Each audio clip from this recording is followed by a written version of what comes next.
Here we go, carrying on. We've got 3 out the way. This is Alien Frontiers, the new expansion packs, pack number 4. Okay, let's open it up. Let's see what it throws at us. We've got the setup here, standard setup, 4-player game with factions included. Just so it's set up ready for anything these cards may throw at us so we can interact and show what they do. So again, the header card, dual-sided, says exactly the same thing, more or less. Or does, and it's a handy reference to put in the box to sort the cards out from the rest of the decks of cards if you need to in the future. So let's have a look what we got here. So following again forward, we've got 3 new reference cards for the factions, and we've got the new gay engineers.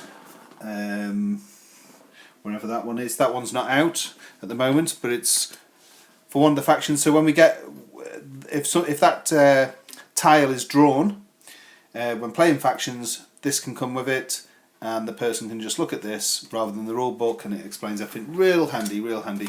We've got the scavenger fleet. They are out here, so that would come with that, and the person can read it and just familiarise themselves with everything that the scavenger fleet does. Okay, and we've got the Proxima Centauri Scholars, and again same script. It'll come with the tile and explain everything about it. No need to look in the rule book. Brilliant. We've got another blank agenda card. Could be useful to somebody, not going to be useful to us. A couple of blank alien tech cards. No idea really why they're putting these in, but still. Okay, now we've got a couple of the faction cards, so let's have a look. The first one, an in-game objective. When the lunar mine has 5 sequentially numbered ships and at least 1 ship is yours, which is obviously here, so if it's got 1, 2, 3, 4, 5, if all the spaces on the lunar mine are there, and the sequential, so say 2, 3, 4, 5, 6, or 1, 2, 3, 4, 5, and one of them die is your own, at least one of them dice is your own, you can show this card, discard it, and get 1 victory point. You may reveal this card immediately and score 1 victory point. And the flavour text is, we didn't call you here so you could collect rocks. Okay. The end game objective, if at the game's end you possess the nano recycler. Now I guess that's one of these in null time probability. Nano recycler, there we go. So it's in here. So if you possess that alien tech card, if at the game's end you possess the nano recycler and control of the Van Vogt Mountains, which are here on the board, if you control that territory, you reveal this card and you score 1 victory point. And the flavour text is, it's just a science project. And this was inspired by Josh Calandrillo. There we go. So that's that card. This card, the in-game objective, when you raid and discard an alien tech card you already have. So if you go on the Raiders Outpost, you choose to raid somebody else's alien tech card off them, but you already have that alien tech card. You're not allowed to have 2 the same. So you have to discard it, but you're harming the person by taking it off them. You may reveal this card immediately and score 1 victory point. Pretty good that, and that's one you could quite easily get to use. They're not going to see this coming. I don't suppose they would. So the end game objective on this card, if at the game's end you have 3 ships docked at the Raiders Outpost, yeah, that's at game end. So you would have to time that just right, and probably bring about the end of the game yourself, or somebody else brings about the game. And you have 3 ships docked here at the Raiders Outpost. You reveal this card to score 1 victory point. I aim to misbehave is the flavour text, and that's inspired by Josh Calandrillo. Excuse me. So we come to the 4 great new alien tech cards here. Superb artwork on them and great quality cards. This one is, I love this one, the look of this one. This is the Nano Recycler. You pay 1 ore to receive free fuel Gain an extra fuel if you control the pole foothills, which are over here. So, of course, if you have the Nano Recycler Alien Tech card, you're going to make it your business to try and control the pole foothills, and you chuck an ore in, and you're going to get 4 fuel. So that's pretty good, isn't it? 4 fuel for an ore. Or you can discard this card to return one of your ships to stock, one of your ships over to stock, and take free fuel and free ore. That's massive. That's such a good card.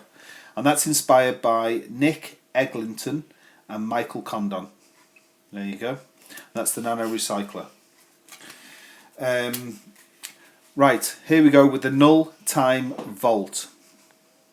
Okay, there's quite a lot going on this card, and this looks like a big jellified safe.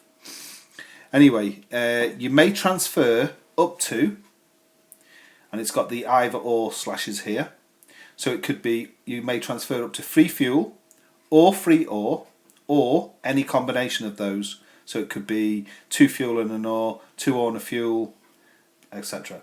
So you may transfer up to either or, fuel and ore, up to 3 of, from your supply to this card each turn. So it's soon build up, but you'd have to have it to put on there.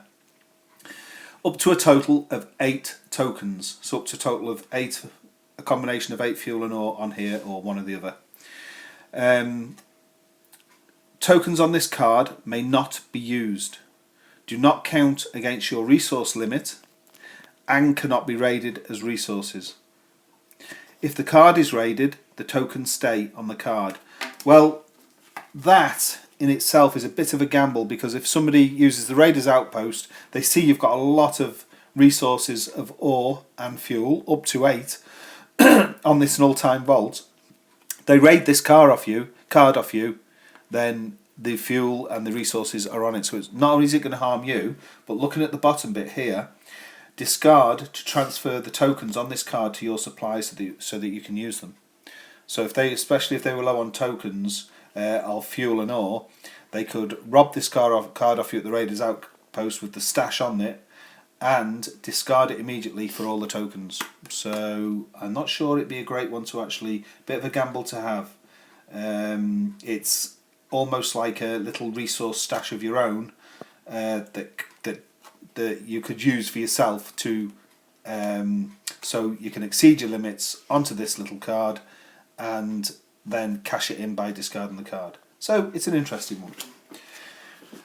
Now we've got the probability focus. Again, there's this great artwork here. We've got like a suspended oval office area here overlooking these canisters, like beehive stuff here. And this is the probability focus. You may place 1 fuel on this card each turn before you roll your fleet, so before you roll your dice. If you roll 4 of a kind, that's quite possible if you have all 6 out, and 7 with the relic ship, exchange the accumulated fuel for an equal amount of ore added to your supply. Otherwise, the fuel accumulates. So again, it's a bit of a gamble tying up your resources. Fuel on this card may not be withdrawn and does not count against your resource limit. If the card is raided, the fuel is discarded. So again, it's a bit of a gamble. It's a probability focus, I suppose that suggests it's a bit of a gamble, a probability. So it's inspired by Jean-Mathieu Lozier. Apologies if that is not very good pronunciation. And the last Alien Tech card in expansion pack 4 is the Resonating Beacon. Okay, and it says pay 1 fuel to cycle the cards at the alien artifact. So over here, yeah. So rather than putting your ships over here to do the recycle option, the cycle option, I should say, you can pay 1 fuel. You own this. You still keep the card. All you have to do is pay 1 fuel in, and you can cycle the card. So 3 of these go to discard, and 3 new come out. So that's quite a good card to have. I like that card, Resonating Beacon. And then, or you can discard this card to claim a card at the Alien Artifact, any one of the free up cards, and you may cycle the cards up to 3 times at no cost before choosing. So you're pretty much going to get a card you really, really want by discarding this card. So the Resonating Beacon, brilliant card to have. And that is, if I can find the main card itself, there it is. That is Alien Frontiers Expansion Pack 4. Thanks for watching.